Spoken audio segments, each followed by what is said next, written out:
What's cracking, everybody? What's going on? Hey, I got a pretty nice. I got two choices Got a in condo in trivia. Manhattan. Yeah, you got a condo in Manhattan. Baby girl in Manhattan. Look at you. I fucked up, didn't I? I mean, Anyway, I'm not a singer, y'all. I'm not a singer. But I have two dope trivia questions. I'm only going to ask you one. That's what I had a hard time choosing, but I'll go with this one. okay. How many movable bridges are there in Chicago? Good question. That's a good question, y'all. We're gonna find out the answer after the break, but right now, y'all know what time it is. Let's go ahead. It's Sarah. And it's Dario. And we traveled through all of Chicago's 77 community areas. We shared some great stories and took you to our favorite restaurants. But you know what? There's more Chicago history and food to discover. So join us as we connect you to the greatest city in the world. You know why? Because this is 77 Flavors of Chicago.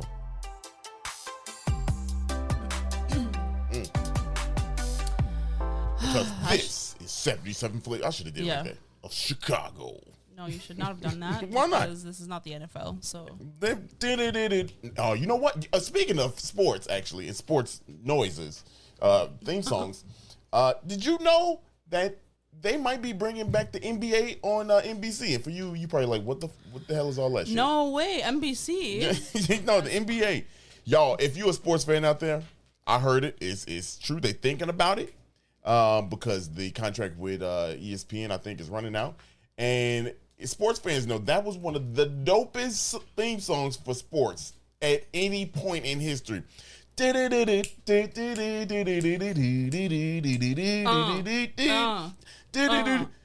This is NBA on NBC. I'm Marv Albert, and thank you for joining. Yeah, we got today's matchup is between the Chicago Bulls and the New York Knicks. What if someone just like skips 15 seconds and then they miss all this? They're like, shit, what the hell's going on? They miss all this sauce, and then I'm just screaming in their ear. Yep.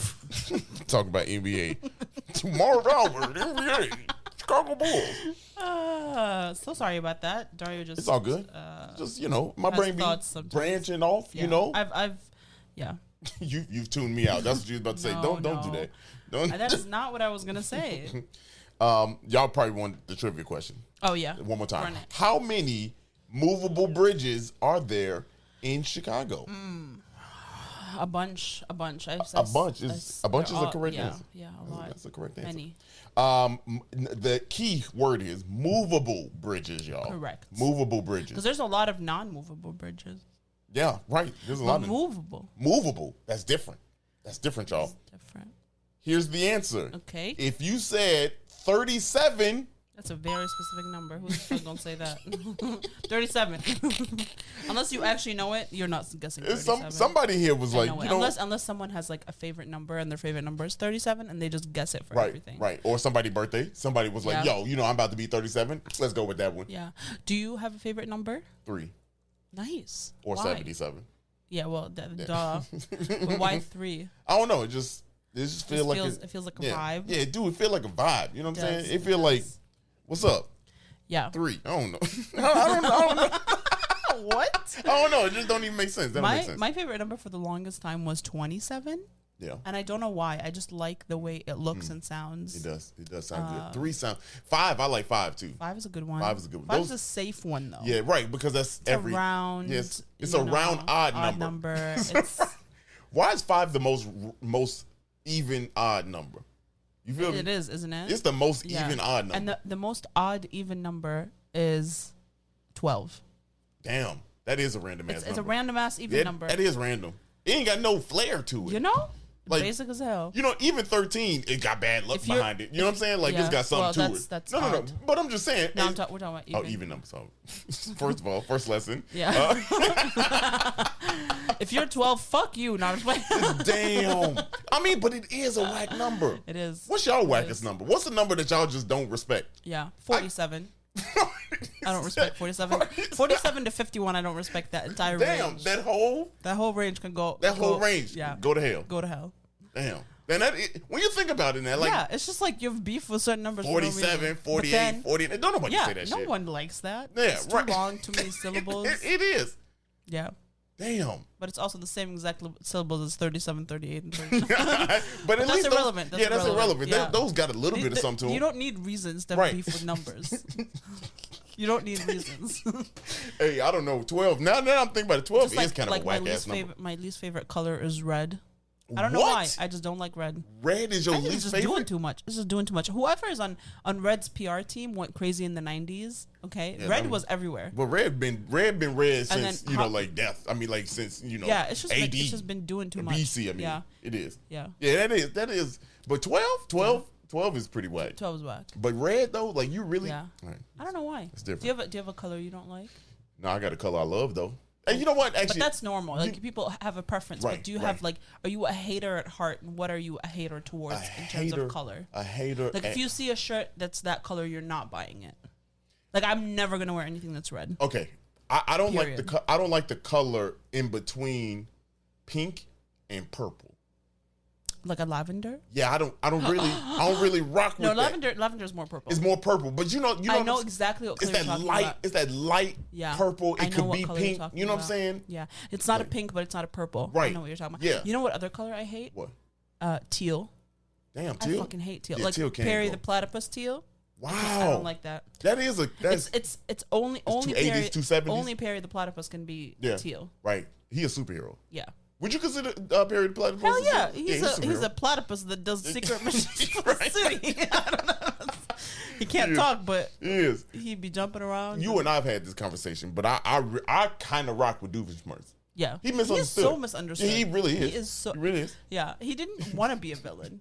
He did. It's He just, was forced into that role. right, and he not really doing anything to hurt. And he lot of always gives people. away his plan, so it's never gonna Right, work. right. It's never gonna work. Never gonna work. And then he started he a talking about common his person. childhood. Oh Yeah. God, break my heart. Right, every time. because he dark ages, right? Yeah, his mom for and real. daddy, like he was like adopted, right? Eastern European. Yeah, no, right. He's not adopted. Hey. He was from Eastern Europe. He's an and- orphan though. Yeah, he is. He's an orphan. He has, and his daughter hates him. Yeah, right. Oh, but that's God, and it's she is so hard. and she an anti-hero. Yeah, and as an like an adult watching that, you're like, Damn. this is so sad. Damn, like I get it. this is his coping mechanism. He needs to go to therapy. Daughter don't even like him. They You teamed know? up one time. They teamed up. did. Yeah, but like he like bad. She is like not all the way bad. Yeah. She just be doing her own vigilante shit. Y'all,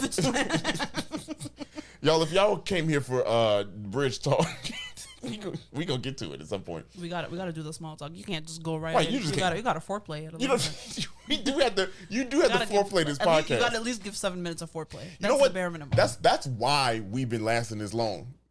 'Cause- is it? Because we foreplay. Because the foreplay. You know what I mean? It lasts longer. It Everybody does. knows that. Right, it really does. Everybody if you knows think that. about it, like nobody wants to go into history and talk Nobody about wants to history. go Like right in. nobody. Nobody. You need to massage it a Yeah, little bit. you got it. know? You got it. Ease into it. You know? You Just know, a little bit. Make everybody feel comfortable. Yeah, You know what I'm saying? Now, Only weird Now- people go directly you know, into it. can I get y'all consent to continue about these bridges though? Go ahead. Okay, Run it. all right, here we go. Well, you know, so we wanted to do this episode for a long time. Yes. Because we know that this is a dope episode. Ever since Ooh, we it's talked so about good. it's so good, y'all. If you haven't checked out our YouTube, you probably want to watch the YouTube of this one Yes. also. I agree. Yeah. It's so different. By the way, guys, our YouTube does not mimic our episode Right. exactly. Right, It's an exactly. entire different conversation. Yeah.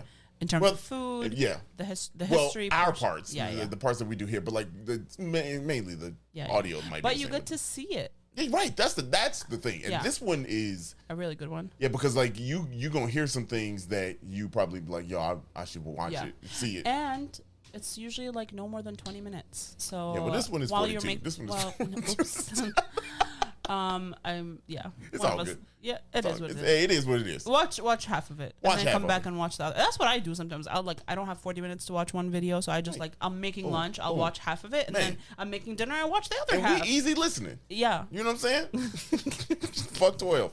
Hey, fuck 12. Hey, That's hey, why. Give me, hey, that's why we don't fuck with my 12. God. That's crazy. But like, I mean, did not connect. didn't that. think about that. Legitimately, no joke. I did not connect that. I was just knew I saying hated fuck 12 just because, damn, y'all. And this ain't no police bashing thing. But that's ironic, that Yeah. that's ironic. I mean, you know? You know, NWA said it first. That's all we saying. Anyway, as we carry on, as we carry on, bridges. So yes. you probably like in the world, just Chicago, most movable bridges in the world. And again, the key, I don't think you said that. Did I? No, you just said how many bridges we have. Oh, We haven't started the episode. oh, we haven't started. Yeah. Damn, we've been bullshitting. How long? Like 10 minutes. Damn, on the head, 10 minutes. Yeah, it's always 10 minutes. Yeah, that's our normal time anyway. All right, so Chicago has 37 movable bridges, which is the most movable bridges in the world in one city. Mm-hmm. That's crazy. That's wild. There's actually a plaque there. You know, and the thing is about that, I don't know if that's still accurate. Maybe it is. Maybe it is. But at one point, Chicago. What city is out here like, you know what, we need movable bridges? Ain't like, it something you know like what I mean? Norway or some shit? No, like they got a lot of bridges. We're on their like top 50 podcast. So if anybody knows, hey, shout out to Norway. I forgot. That's right. We still are, y'all. We're still ranking. We're still on the charts in Norway. So if anybody listening in Norway that knows that you have more movable bridges in Chicago, DM us or email us and let us know, because otherwise we're claiming that title. You know what I'm saying? It has been 2 months and we've been on the charts in Norway. But yeah, so pretty dope. Not Chicago doesn't have the most bridges, just the most movable bridges. Yeah. And another fun fact, and we'll let our guest today talk about it and tell us more history. Mm-hmm. Excuse me. Good shot, y'all. Good shot. I haven't done that in a while. If you don't know what that is, y'all. Every time Dario burps on the podcast, you get to take a shot of whatever beverage you're drinking. A shot of water, you know. Or if your breath stink, go ahead and hit that Listerine one time. Who are you attacking? I'm just saying, anybody that feel that way, it's people up here doing this with their hand. And then look to the person sitting next to them at work. Does my breath? Do I have coffee breath? Damn. You probably do have coffee breath if you're listening to this. If in the morning, yeah, for real. Go ahead, hit that Listerine. Your shit smell like cremate. Wow. Anyway, but the earliest movable bridge in Chicago was actually this one is really cool. Okay, it's the Dearborn Street Bridge. Yeah, it was built in 1834. Oh. That was the is earliest that closer to bridge. Wolf Point? Yes. Yes. So closer to Wolf Point. That's where the Y is. Yes, right. So if you think about that, that's why they had the bridge, the movable bridge, and this bridge was like a medieval times type of bridge. So it was just a regular drawbridge. You know what I'm saying? Like so. Medieval times. Yeah, right. Ain't that medieval? Not in the 1800s. I mean, when was medieval? I don't. To be honest with you, I don't know when. You just thought that was an adjective. What was it, like 15 something? When is medieval times? I know where it is. Ain't it? 476. Oh shit. Oh no, 1400 to 1450. Okay, damn. But it began around 476. So it was 1,000 years from 476 to 1450. So not in 1880.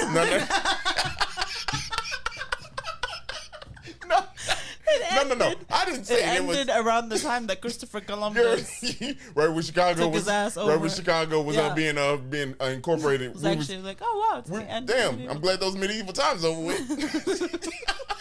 No, that ain't what I said. Medieval times are like a European thing. It is. It didn't reach this far west. Y'all, that wasn't even what I said. Y'all, I said the bridge was like the medieval times. That's what it was like. So it was to get over water, like moats and shit. So they had like you pull the lever. Yeah, lever. You say lever or lever? Lever. What's a lever? Is what you do after you that first night. All right.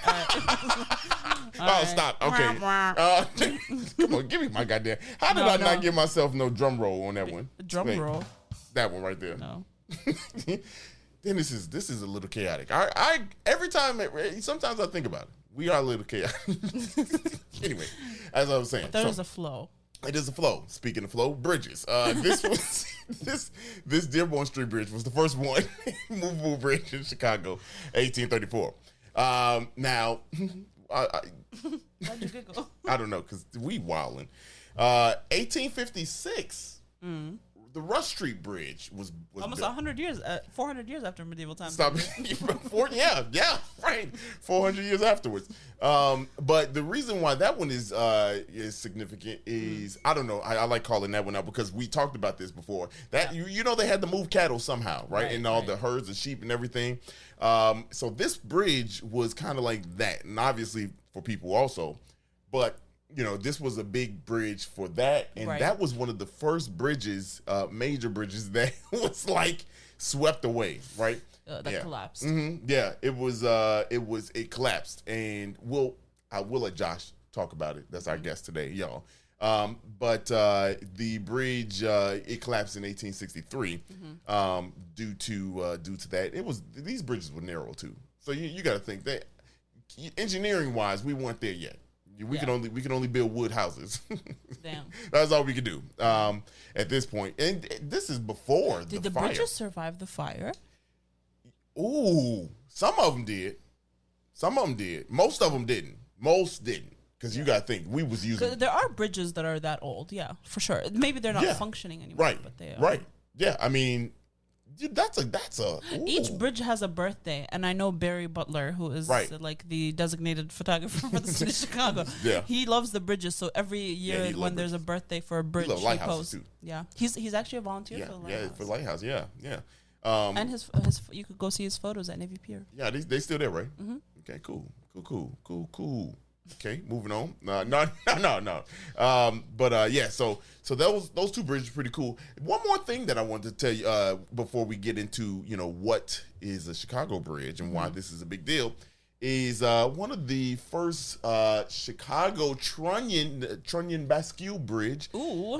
Which for y'all that don't understand, Chicago does have its own style of bridge. The way you said that just. Yeah, no, so you can be like, for those that ain't listening and shit, no. But, Chicago style hot dog, Chicago style pizza, Chicago style bridges, y'all. We have the, it's called the Trunnion Bascule. Again, we'll let Josh talk to you more, but that bridge was built in 1902, the first ever in the country. That's fire. Yes, first ever in the country. That's why it's known as a Chicago-style bridge, because it was the first one. And Trunnion stands for a pivot point, so it kind of pivoted on at a point. And the Bascule means seesaw. So, So that's a Chicago-style bridge, and it was the first one. That one was located over the north branch of the Chicago River at the Cortlandt Street area. So... pretty dope. That's pretty dope. Yes, pretty dope. And that was built, like I said, 1902. We'll let Josh talk about it. But this is really cool because Chicago, we use bridges all the time. Yeah. Not only did we learn about the bridges, but we learned about the ecology of the river. Of the river and how the bridges played a big part in that. And with that, we are going to let you listen to the conversation. Take it away, Josh. Right now, we are here with the one of the managers, tour guides. I'm the museum director at the Bridge House Museum. Boom, even fancier than that. Josh, go ahead, man. Thank you for having us. Yeah, thanks for being here. My name is Josh Coles. I've been the director of the McCormick Bridge House and Chicago River Museum here on the Chicago Riverwalk for about 6 years. The Bridge House Museum is a project of Friends of the Chicago River, which is an environmental organization that has been working to clean up the Chicago River for over 40 years. Oh, wow. And we are part of the education and outreach program of the organization. So we have occupied this historic landmark bridge house and transformed it into a museum all about the Chicago River. We have exhibits all the way from pre-colonization up to modern day. Oh, wow. Holy cow. And it's pretty amazing. So we also have a look into the bridge itself. So this bridge was built 103 years ago in 1920. The bridge house itself was finished in 1928.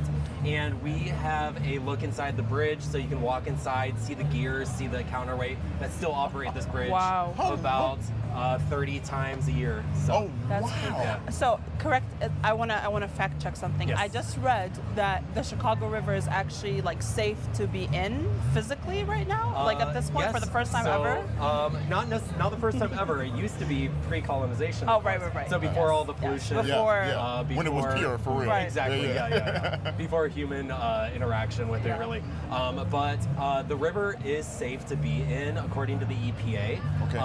About 99% of the time. So really, the only time that it's unsafe is if there's a big rainstorm and there's a lot of runoff from the streets, or if the very, very rare occasion that there's a flood and the sewers have to release into the river. That occurrence happens very infrequently now, where it used to happen every 5 or 6 days. Oh, wow. Back when the 5 river, to 6 days. Back when the river was at its most That's like all polluted. week. That's all. It's like, So when the river was at its most polluted, prior to all of these organizations starting to clean it up, the sewers would release into it all the time. Wow. However, due to organizations like ours and many of our partner organizations working with government agencies and making sure that the infrastructure is better to hold all that water, the sewers release into the river very, very infrequently. That's awesome. So it is safe to, it's technically safe to swim in, even though it's illegal to do so downtown. But that's mostly due to access points and boats, traffic, stuff like that. Okay. Get a kayak. That's for real. safer. That's pretty dope. Yeah. So as part of the tour, I see some stuff here. Is this what is this here? So we, at the Bridge House Museum, we're a very affordable experience, but we also offer a lot of free experiences here. So our science station, we kind of rotate different types of science activities out here. This is all free for people along the Riverwalk to come up, learn about the wildlife that's actually in and on the river. So this river actually has a ton of wildlife that lives in it and along it, and that is indicative of how healthy it is now. That's good. For instance, so in 1970, there was a survey done on the fish that lived in this river, and there were only 7 species. And those species were fish that could live in really dirty water. They could live in like water that's not very oxygenated. But there has been surveys all throughout the last 40 years, and now there's over 70 species of fish that live in the water. So that's like a 10-fold increase. How did they get here? Right. Where did they come from? So a lot of them come from the lake. So a lot of the lake fish are the same as the river fish. But the river itself, once it gets cleaner, all of those fish start to come back. So if there was a survey in the 70s, so those fish all couldn't have been caught necessarily. So there might have been really small populations living in areas that maybe were cleaner than other areas. But then they expand into the whole river system since that is it all so gets cool. cleaner. That is so cool. Pretty incredible. That's some stuff I would have known. I would have known 70 different species in the Chicago River. Now I will never go in the river. Here's the thing. Bro. I'm definitely terrified. I can't swim, and I'm gonna get bit up by 70 different versions of a fish. No. And the thing is too, that's only fish. So there's turtles. I'm sure you saw like the chunks. Yes. There's a bunch of different species of turtles that live in this river. There's beavers. There's muskrats. There's actually river. A what rat? Muskrats. They look like beavers. I thought they were land animals. They live in the land and the water. So they kind of live along the river. So we always think about the river as being like the water itself, but also the land connected to it. So all of it's important. That's why I see like butterflies, birds. Exactly. And you think about the area above the river too. So like migratory birds are going through this area. So there's hundreds of species of birds that travel through Chicago. That's awesome. All the way from South America all the way up to Canada. So it's pretty incredible. Wow, that is really cool. Another reason why Chicago is dope, y'all. For real. Another reason. Should we head inside? Yeah, let's go inside. Let's get it. Cool. Cool, so the first thing we kind of show people whenever we come in the museum is this small map here, and this shows the entire Chicago-Calumet River system. So the river system is much bigger than just this area downtown. We get a lot of tourists who think that the Chicago River is just this. Right. Yeah, exactly. But the river system itself is actually 156 miles long. Wow. So that goes all the way up to Wisconsin, pretty much about 10 miles south of the Wisconsin border, all the way down through the northern suburbs, through Chicago itself. The southwest suburbs include the Chicago Sanitary and Ship Canal, which is a human-made canal. And then we as an organization, we also work on the Calumet system, which is south of Chicago. So that includes the Cal State Channel, which is a human-made channel, Lake Calumet, the Calumet River, and the Little Cal. So we work on all of that. We do things like restoration projects. We work with communities to projects off the ground. Right. So we work in this whole region as a very small organization, and this museum itself is kind of the hub of that. So you can learn all about what we do as an organization here at this museum. So you do wow. Yep. That's amazing. Like that's amazing. 156 miles of coverage. Yeah, it's a huge amount of area. So, and if you think about it, that's only the waterway. We're not even talking about like the square mileage of the area surrounding that waterway. That's crazy. How many people work for this organization? We have about 15 people. That's it? 15? That's it? I was expecting you to say like 50, 60. No. There's about 15 of us. And here at the museum, there's only 4 of us. Wow. And I see 3. We've seen 3 of y'all already. One other person. Oh, wow. That's crazy. Where are they? Man, kudos to y'all. Like, what are you doing? This is amazing. Shoot, if you need a volunteer, I sweet. Please, we can always use them. Yeah, for real. Yeah. That'd be dope to do. Cool. Hey, let's keep going. We follow the lead. Cool. Yeah, let's go in. So first thing we can do is walk inside here. We can walk inside here? This is the gear room. Oh my God. Yo! Is this how you lift the bridge? Yeah, so we don't do it ourselves, but the Chicago Department of Transportation is the people that lift it. Wow. So whenever there's a bridge lift, which happens a few dozen times a year, all of this is moving. So the gears are all moving. These gears are all original too from 1920. What? Yeah, it's pretty wild. They're very clean for 1920s bridge. They clean them every now and then. Okay. But these gears start moving. The counterweight, which is how this bridge actually operates, drops about 40 feet underground, which you can watch from in this room. And it's pretty amazing. Yeah, you can see the street right here as it drops, which is pretty great. This is absolutely insane. Yeah. Like, super cool. Yeah. And we do the lifts on Wednesdays and Saturdays in the spring and the fall because this bridge is now on a schedule from the Department of Transportation, and it mostly only opens for sailboats that are going in and out of Lake Michigan. So in the spring, they're all going out into Lake Michigan to spend the summer. Yeah. In the fall, they're coming back in to their harbors or wherever they stay for the. Is that the case for all the other bridges also? Like the schedule, they control all of those, right? Yeah. So these bridges open sequentially, so one at a time. One at a time. So the sailboats will go through one. To keep the traffic flowing, too. So like exactly. Oh, that's a hell of a job. It's a long day. That's a long day. Yeah. It's a long day. Holy cow. And this bridge is really unique because it's the first of its kind. So it's a vascular trunnion bridge, but it's not the first vascular trunnion bridge, but it's the first one to carry 2 layers of vehicular traffic. So if you know Michigan Avenue, you know that there's 2 levels. This is the first one that actually carried 2 layers of traffic. In the world. In the world. And it's been replicated all over the world because we've seen it. Because of how efficient it is. Yeah. So this bridge actually takes such little electricity to move that it's very efficient. It doesn't really break down very often. Right. It only takes about 108 horsepower, which is the size of like a Camry. It's like my Honda Fit. I'm about to say that's a Camry. To move this huge bridge. So the counterweight itself weighs 12,000 tons. And the leaf that's going over the river weighs about 4,000 tons. So think about it. So that it's got to be way more to pull it up and be stable. Yeah. Right? So it's very balanced. Yeah. So the way it works is with gravity, pretty much. These gears just kind of get it moving. Yeah. And gravity takes over. The drop just pulls it down, pulls it up. Exactly. That's amazing, dude. Like I'm up here. Yeah. I'm fanning out right now, y'all. Like this is amazing. This is amazing. Like, it's pretty incredible to watch it from in here too. So this is the only bridge house that's open to the public in the U.S. that I know of, but definitely in Chicago. They're all closed off. They're all part of the roadway, the Department of Transportation. But we were able to operate this one as a museum. That's amazing. Since 2006. Chicago is just dope, man. It's great. Do they all look similar to this, you think? All the gears look similar in this style of bridge. We have a few different types of styles of bridges in Chicago. Most of them are this type, but all the ones that are vascular bridges look pretty similar to this. And everything is symmetrical, so if you were on the other side, it was the same thing. Yep. So, check this out, Nick. Get a shot of this. Look at the can of WD-40 right there. They got it. Yeah, exactly. Look at the can of WD-40. That's pretty funny. Super high tech. Yeah.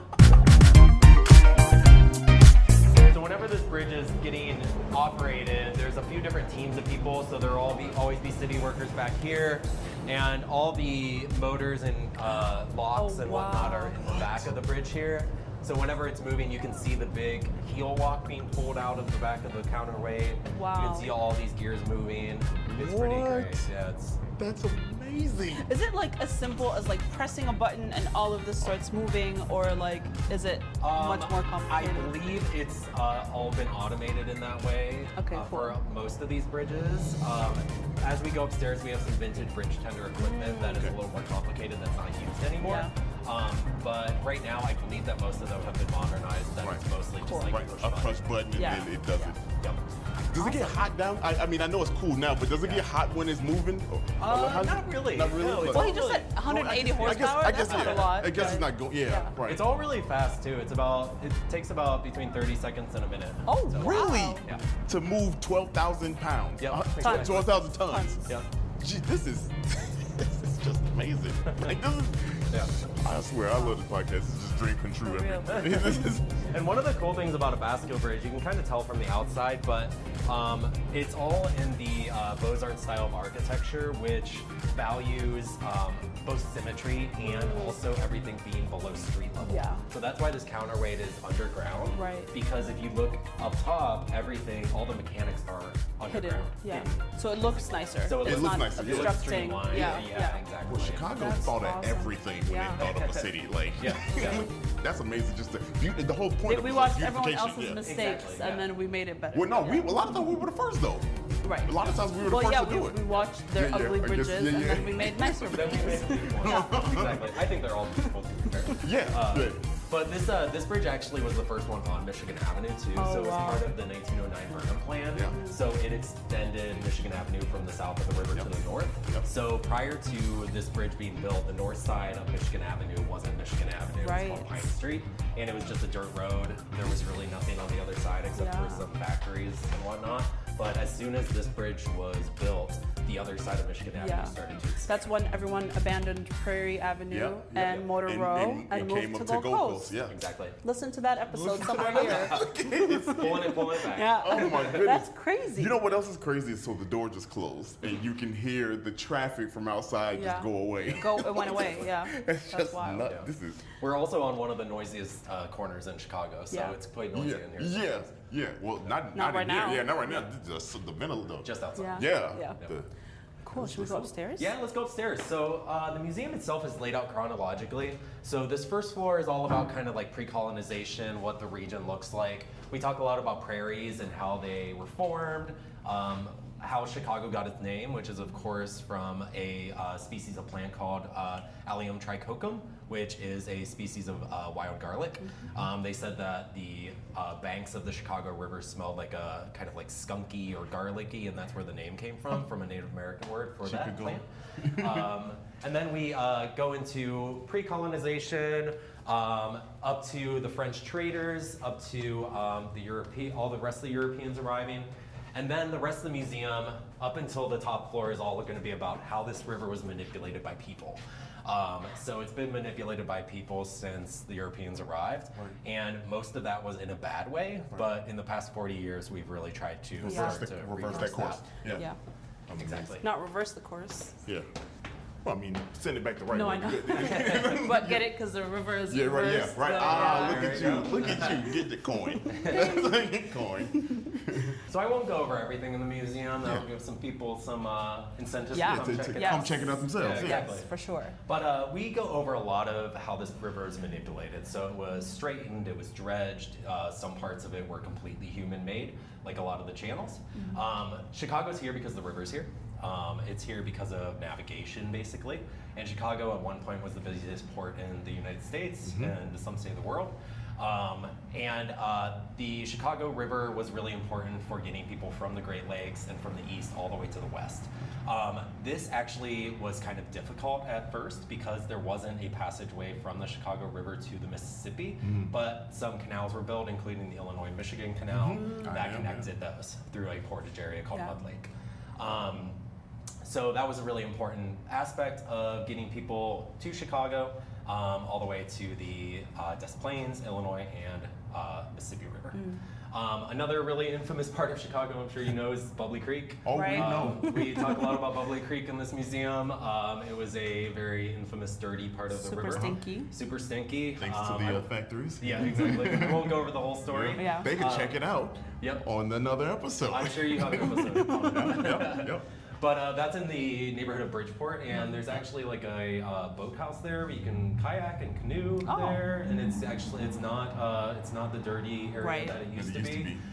There's a restoration project that is getting started there pretty soon. Oh, that's awesome. To kind of like clean up the area, or Exactly. So 70 more fish can come. Yeah, exactly. So does Bubbly Creek connects to? Yes. Yeah. Okay. So technically, Bubbly Creek is not the real name of it. It's called the South Branch. Oh yeah.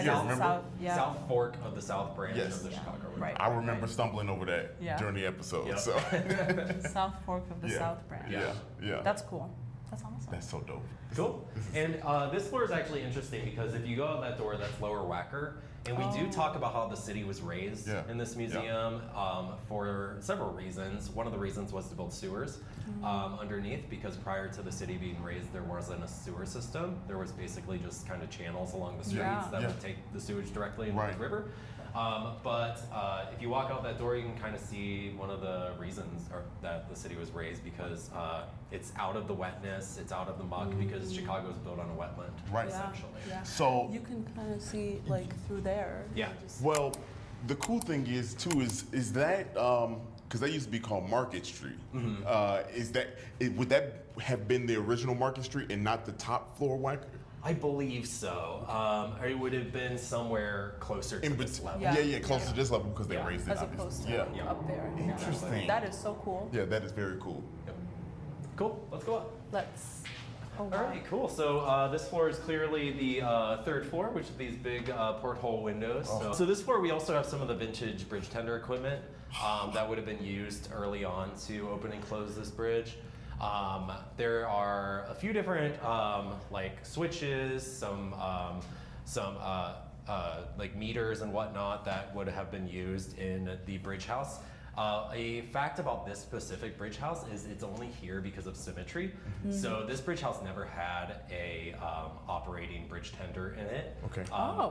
That's because due to the style of architecture, it values symmetry. And this one and the one across by the Apple store were all just empty. They were just used for storage. Oh, that's so cool. So that's how we were able to make it a museum. Okay, because there was nothing in the way, in essence. Yep. So the one across the river that we can see from here and the one across the street that we'll be able to see upstairs are the ones that still operate this bridge. Gotcha. Oh, wow. Yeah. So whenever it's opening and closing, you can see the workers inside that are I appreciate the symmetry, the attention to detail. But that's Chicago. We bougie. We love things to look good. You know what I mean? Like, and I'm with it. I'm with it. It translates all the way through the people. So. For real. This is so dope. Yeah, y'all got to come check this out. Like, this is just to see. I would have never crossed the bridge if I seen that this was what was operating. I would have never crossed this bridge. If this thing specifically, that one right there, like, I would have never trusted that. That board looks like a submarine ship type of thing. You know? Like a pressure. Yeah, reader. Pressure. Yes, maybe that, because like I wouldn't know how to read it, but at least I could be like, okay, if it go too low. Like, and all this stuff would have been on the top floor too, so you can kind of see this. This old photo of the bridge tender up there, so you can see some of this same equipment. Oh, nice. And the reason why it's on the top floor is so that they could see if anyone was on the bridge when they're about to open it. So especially in like the 1920s, 30s. So cool. That would be really important to make sure nobody's right. You got some old jalopy car coming through and or goats or something like that. Sheep just and the bridge goes There's a story about the old Rush Street Bridge, which was here before the Michigan Avenue Bridge, and that was a swing bridge which had a pier in the middle and a swing around it. And there's a story about a herd of cattle that was on it that crashed into the river because they opened it mistakenly. So there's a lot of stories about how bridges actually collapse because of errors on the part of bridge tenders. Wow. There's your answer. We just talked about that. Oh, did you? Yeah, we were like, we think it's because the herd and the cattle going across. That's what it was. That makes sense. That makes sense. Cool. I'm glad you answered that. I know. I was like, I don't know. Yeah. I want to be curious. Forever. Yeah, you read some of this stuff and you're like, is that true? You know? Yeah, it's true. It's true. Josh said it's true, so we're good. We're good. Should we go up? We cool. Yeah, let's go up. I'll give you a sense of where we are here. So it's kind of our secret door. Oh wow. Look at that. So We're outside. you can kind of see we're at street level here. Wow. That's so crazy. So we open this door every now and then on like our free days. Yeah. Bring people in off the street. Oh, that's awesome. That is dope. Yeah. That's so dope. Cool. So This let's is the kind of go up to stuff that we 4 love. here. We're almost to the top. I could do this all day. It's like walking upstairs normally, I would be tired as hell. But like this is fun. Well, we're doing one floor at a time. One at a time. Yeah, one at a time with like a 5-minute break. We're Yeah. good. Shows out of the shape. I see the word failed attempts. Yeah. So this museum talks a lot about how the river it was polluted and the reasons for that. And we talked a lot about water quality and water management here. This is the 4th floor, so we're almost to modern day. Right. So we cover a lot of time in this floor. So we go from about the 1900s all the way to the 1970s. Okay, so when 70 the Clean years. Water Yeah. Act happened. In pre-1900, there was a lot of waterborne illness going on. So people were dying from drinking the water. And that is because the water was all coming from Lake Michigan. Yeah. And the Chicago River historically flowed into Lake Michigan. So as you know, the river was reversed. Yeah. And that is because there were several failed attempts to get fresh water from further and further out into Lake Michigan. And that was done by installing the water cribs out there. Yeah. So you probably know those little buildings that are out there. Those are Yeah. all pulling the water from further and further That's what out. that is. That's what that is, yeah. From the lake. So they built a few water cribs that weren't that far out, maybe a few hundred yards. And those water cribs worked for a while because most of the pollution settled along the shore. But as more and more people came here, more and more pollution got dumped into the river and in turn the lake. So that pollution would move further and further out, overtake the water cribs. So they built new ones that were further out, and that worked for a while as well. Wow. But eventually that didn't work anymore. Right. Yeah. So they were like, How far can you go? Yeah, right. Exactly. So they were basically like, how do we prevent that pollution from actually entering the drinking source, which is Lake Michigan, forever? Right. And the way they did that was to just completely reverse the flow of the river. It's actually not a complicated way that they did it. Right. They built a canal that was deeper than the Chicago River that went through a glacial ridge. So the west side of it was deeper than the east side of it. So gravity kind of just pulled that water the opposite direction.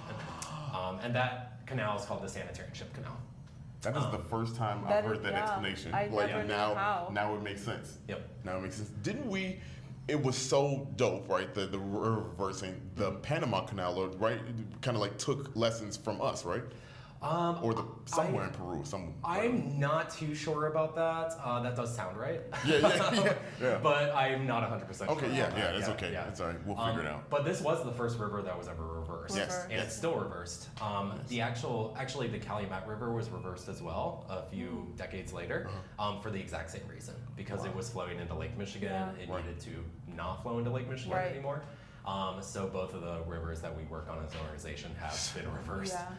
It's just so there's two technically canals. Exactly. That's awesome. I never even thought about that. Yeah, there's actually another one called the North Shore Channel, which is up in the northern suburbs, which acts kind of. It's kind of a weird way to think about it, but I think of it as like a flush. Yeah. Because the river is historically so slow moving that sometimes it needs like a boost of water to kind of flush through. So the North Shore Channel will be opened up in Winnetka, and that water will kind of flush the rest of the system to get it moving if it's going too wow. slowly. So it's like, wow. That's awesome. Yeah. Water helping water. Yeah. Like that. Yeah. Wow. Crazy. Yep. Okay. And then we do talk a lot about the sewer systems here. We have a separated sewer, we have a combined sewer system, which means that all of our stormwater and I thought you meant like pee and poop goes in the same one. I mean, basically, that is all going into the same system as our stormwater. So, oh wow. So we built something in Chicago called the Deep Tunnel, or the TARP Tunnel and Reservoir Plan, which is a series of these massive tunnels. Which there's a photo you can see what they are. That is. So massive tunnels like that are connecting to massive reservoirs that hold stormwater if there's a flood, and that water can be held for a certain amount of time before it gets treated at the water plants. Wow. But as an organization think that's great, and it is very helpful in preventing the sewer from being released in the river. Yeah. But we need more than that. We need green infrastructure, which is more parks, more green space, easements along the river, which have native plants in them, so that water can be soaked up more naturally. Right. So we advocate for. So that would help, like if because there are still going to be sewer releases unless green infrastructure is introduced, because that deep tunnel system is based on data from the 1970s, which is different than the data we have now because of climate change, increased storms. So we need to figure out a better way to capture water more naturally in addition to the deep tunnel. I mean, why wouldn't you put more trees and more greenery and more things? Yeah, like it would just help. Please stop this climate change. Yeah, right now we're going through the Canada fire smoke situation and climate change at the same time. Well, that is caused by climate change. Yeah, well, or somebody smoking and just somebody set it up. Yeah. Cool. Okay. Well, let's head up. Oh wow. This one's a little warmer because it's the top. Heat rises. Yeah. Oh, we are at the top of. That's crazy. We're at the top of the bridge. So we're at the top of the bridge house. So you get 360-degree views, so you can see all the way up and down Michigan Avenue, all the way east and west on the river, all the way out to the lake if it's not a smoky day. Exactly. So this floor is all about what's going on right now at the river. So Friends of Chicago River was formed in 1979, so we've been working for about 44 years. And the things that we work on are 3 different project areas. So we work on education and outreach, which is what the museum is, in addition to a few other, like our volunteer program, canoe program, things like that. We work on policy and planning, which is development, making sure government agencies are following ethical policy when it comes to accountability.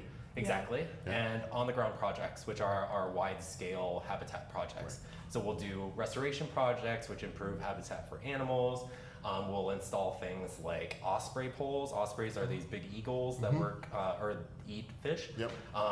We do turtle habitat. We do bat houses. Actually, these giant bat houses that we call bat condos because they're huge. And a few other on-the-ground projects. Oh wow! So we go over all that on this floor. In addition to the amazing views, you can kind of learn all about those project areas. And there's 15 people, y'all, that's doing this. Mind you, 15 people doing this. Like, look at this view. Look at the view of Wacker. Do you ever come up here and just people watch? Oh, all the time. Usually people don't even look up here. It's kind of like a little secret house. To be honest with you, I wouldn't even know to look up. I mean, you would look, but there's so much architecture on the outside of this, so you're more focused on that than you are on somebody looking out the window. Had I seen a person in the window, I would have lost my shit. I'd be like, wait, what? He's looking back at me. Exactly. Yeah. But this is amazing. Awesome. Cool. So, Josh, tell people how they can come here, the times that you're open and support whatever. Okay, so the Bridge House Museum is a seasonal museum, so we're open May through October. In the winter we're closed just for, it's really cold in here, not too many tourists down on the Riverwalk. But May through October, Wednesday through Sunday, we're open 10 to 5. We also have a lot of different special events. So we have some fundraisers. Our annual fundraiser is called Autumn Cruise, where we get people on the river. But we do a thing called Erie Evening as well, which is like a Halloween event here at the museum at night. We have things like speaker series. We do some other different art contests. We always have some fun, innovative events here. So if people want to come to those, just check out our website. It's bridgehousemuseum.org. And then Friends of the Chicago River, of course, has a ton of other events that go on throughout the year. So we have fundraisers. We have fun ways to get out onto the river. We have volunteer events where people can go and remove invasive species, plant native plants, things like that. So it's all very, very fun. That's awesome. Man, y'all come out here, support, check it out. Learn something. This view is amazing. This view is absolutely amazing. Josh, thank you, my brother. Thank you so much. Yeah, thank you all for, thanks for coming. Yeah, of course.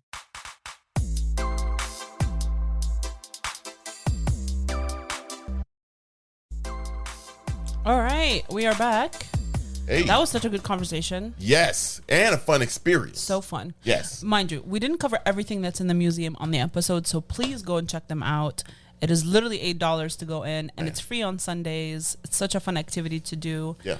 I think as a person who is in Chicago, if you just to learn about the city like this is just so dope. It's just very dope. You know what I mean? Like it's okay to be a tourist in your own city. It really is. We know this after 2 years. So I just love it. But also, this stuff is for us. You know what I mean? Right. So like, go check it out. Don't feel like you have to be a tourist to be downtown. Hey, hold on. Let me. You know, we can't play with that. That's a coin. Don't let them keep you out now. Go ahead. Okay? Go ahead. Don't let them keep you out.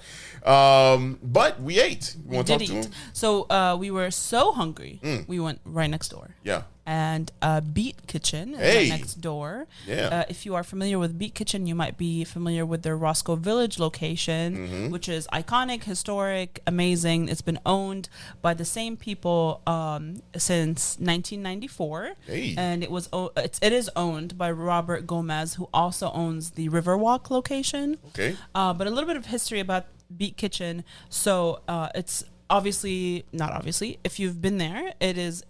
They often have live music. They have comedy shows down there. Hey, I performed there before. You did perform. You've performed like almost everywhere. Almost everywhere in the city. Can possibly perform. But the building itself is actually a historic building that was built in 1889. Oh, wow. That's the Roscoe Village location. Okay, Roscoe, right? yeah. So we ate at the Riverwalk one, and I didn't know this, but not everything that says it's on the Riverwalk is actually on the Riverwalk. Yeah. Like it could be like on the river, but it's not on the Riverwalk. This is actually on the Riverwalk. Like you could be walking on that space and just pop right in. Riverwalk is so dope. Yeah, it is so dope. It is, and I feel like I don't explore it enough. I've only been down there when we've taken like the boat tour with the architecture center. So this was cool. I've never walked on that side of the museum before. Yeah. It's like nicely shaded. It's really there's a lot of shops down there. I didn't know like there's that market area that has all of these shops in it, and even more food. That I really can't wait to go back. A lot of dope stuff down there. Yeah. But Beat Kitchen is so. It's not a sit down. It's not an indoor sit down restaurant. You sit at the river. Yeah. Right. Or you can obviously take your food to go. So you walk up to the counter, you order, and then you take your number and you sit down, and they bring the food to you. Yeah. I like it. Yeah. I like it. It's actually pretty easy. It's pretty easy of a process because actually I feel like the food come out faster. At this one than the one in Roscoe Village. For sure. Yeah. But yeah. So. Let's talk about what we ate because let's talk about it. It's common food. Now I did get. I would say. Oh, sorry. No, go ahead. I was gonna say it is a little more expensive. I think than the Roscoe Village location. I would think so. Yes. Because we're on the Riverwalk. Touristy. Yeah. You know what I mean. So you're paying for convenience, right? You know, and the look of it and aesthetic. But we ate some fish from the sea here. Not the sea. The lake. There it is. Yeah, there the river. Darry had a tilapia taco. With a purple shell, y'all. Purple corn shell. Not shell. Tortilla. Jeez, tortilla, yeah. Shell. Man, now that was good. Yeah. The sauce, but it's also $6. True. True. For a single taco. Again, you on the river. And it's tilapia. And tilapia is good though. It's not expensive though. Tilapia is not expensive. Yep. But I like it. I like it. It was good. It was. I wish I had more than one. Yeah. Because it went down pretty fast. That's what she said. That's what she said. Oh, you on fire today, man. Thank you so much. You good today. Thank you. Good. I'm feeling good, you know. Yeah. I had a good week. You own it. Yeah. That's also what she said. Stop it. No. Let's get damn. No, but it was it's very good. Again, you get a lot. It's a double shell tortilla taco. Shell. Yeah, I'm trying. It's very good. The sauces and flavors pretty nice. It has a fresh mango pico. Yes, so there we go. That is really good. I love mango or pineapple pico or salsa with fish. I think like the acidity brings out because like acid on fish is like a no-brainer, but when you do it from fruit, I think it just gives that like a hint of sweetness, a hint of. It's better than a regular pico de gallo. I mean pico. Pico. What is it? Pico? Yeah, pico. Pico. Pico. Yeah, I be honest with you, I never knew that word. We're 2 years deep into a food podcast. You can't say I've never knew the word pico de gallo. Hey, I knew pico de gallo. I'll just be saying it what people be saying. That's all. You know how you just want to fit in. You slide by some shit you don't know real quick. Yeah. I just repeating what I hear. Yeah. Anyway, carry on. I don't know where to go from here. No. They do have a bunch of tacos. They have steak. They have jerk pork. They have chicken fajita, barbacoa. Jerk pork? Yeah. They have barbacoa cauliflower. I don't know if I trust the barbacoa cauliflower. Yeah, so instead of that might hit. meat, it's braised cauliflower. Hit. The barbacoa sauce, the flavoring might make that go crazy. They have a Thai shrimp, a Coca-Cola barbecue rib. Yeah. Which I know using Coca-Cola in food is not new. Yeah. I bet you that go hard though. Yeah, it does. I bet you that go hard. The acidity and the sweetness. Yeah. And then they have a smoked pork belly. But we also Dario got the surprise. He got the bacon cheeseburger. Let me explain myself, it's y'all. $20. Explain yourself. Yeah, I'm gonna have to because y'all probably get sick of me eating burgers. Yeah, but here's the thing. We're all sick of you eating burgers. Here's the thing. I'm personally sick of you eating. I'm kind of sick of me eating burgers. But like when you go to these places. And I've been on this burger kick. Who got the best one in the city? I just want to try them all, And this one was not bad. Yeah, it was not top 10. I would say the bacon was like super thick cut. I kind of liked it. At first, it threw me off because I was like, it's doing too much. Where's my burnt crispy bacon? Yeah, right. A little bit easy to tear, but it was good bacon. Yeah. I mean, and that was for it to stay that thick. Yep. Man, mind you, that burger is a half-pound burger. That's a lot of meat. That's what she said. It's a lot of meat. Yeah. I mean, can you handle it if I go there, baby, Please stop. with you? Please stop. Sorry. This is a PG podcast. I can handle it. Okay, all right. Anyway, I like the burger. I did like it. Yeah. It was not a go crazy burger. The bacon was probably the thing to talk about the most in it. I get a bacon a 10 out of 10 to be honest with you. Yeah, the bacon was 10 out of 10. Sure. I mean, where do they get bacon that thick from? I mean, a lot of places. Wouldn't it have to be? I could literally buy a Jewel. Yeah, but no, this ain't the same. Like, it'd be like $17 a pack. But it'd be like thinner, I feel like. No, it's just I don't buy that expensive. Well, maybe we should change our life because I would like some. I would like that thick bacon. Share this episode so we can make more money so I can buy expensive bacon. So I can stop eating peanut butter and jelly. Wow, so dramatic. No. They do have a lot of vegan options. They do. So they have a bean burger, they have a Beyond Burger, they have vegan cheddar cheese that you can add. So like every vegan what? Cheddar? Vegan cheddar. How? What do you mean? People have vegan cheese all the time. Okay, well, fuck me then. No. I didn't know that. I didn't. I've never heard anybody said, "Can I get mine with vegan cheddar?" Well, you don't know any vegans, so here we go. Get it with this. If you expanded your circle and met some vegans, maybe you would hear that. I'm trying to be inclusive, y'all. So if you're a vegan, let me know, and I will honor that. I will eat vegan cheddar with you. You did have vegan cheddar at Majani when you had the mac and cheese. But what are you talking about? I don't nobody ever say vegan cheddar. Like I ain't never heard that. Like every time we talk about this, like there's something new I never thought of. Ain't cheddar cheese just no, I guess that is not vegan. It's cheese ain't from milk. Right. Which is not vegan. Okay. But you can make cheese from other things. How? It's not like it's quote unquote cheese. What is it? It could be like from cashew. I've made like cheese from cashew nuts. Nut cheese? Yep, nut cheese. Let's move on. Because you're a menace. You're just talking shit and you don't actually care about learning. I do care. Just want to know where the nut cheese is made. Anyway, you can order your sandwich there. So, like we said, there's a black bean burger, a Beyond Burger, a meat burger, which is what is the same as the bacon cheeseburger, just without the bacon. And then they have a kids grilled cheese, and then they have the grilled chicken sandwich, which is what I got. Yep. And it's a nice size piece of chicken. Biggest chicken I've ever seen. Grilled chicken.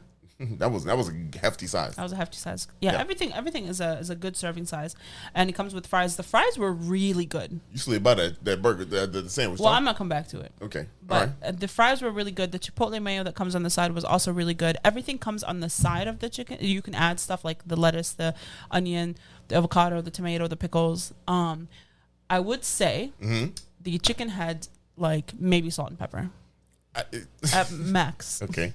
At best, it was just salt and pepper. Okay. All the flavoring came from like the chipotle mayo and then the vegetables.